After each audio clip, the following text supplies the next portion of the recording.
Terry Kennedy is officially out of prison, but the story behind his release is far more complicated than a single headline. After serving just over 3 years of a 5-year sentence, the once celebrated professional skateboarder was released on parole earlier than many expected.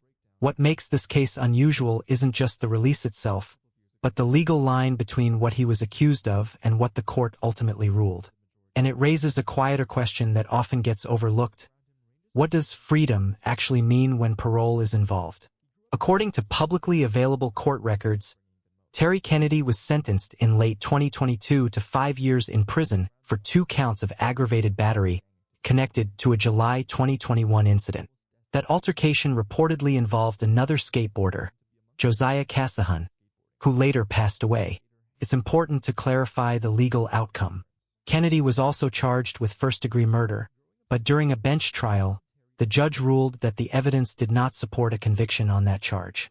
As a result, he was acquitted of murder while still being held accountable for aggravated battery. Fast forward to December 2024.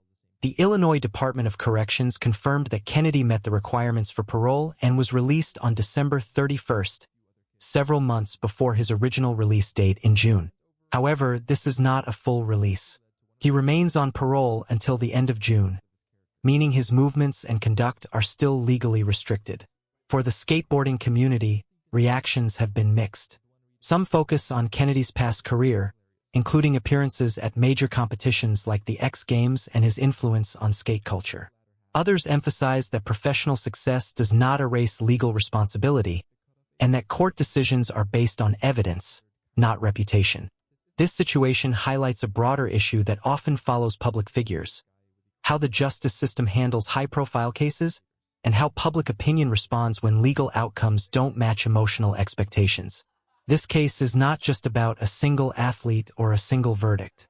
It's about accountability, legal process, and what reintegration looks like after a high-profile conviction.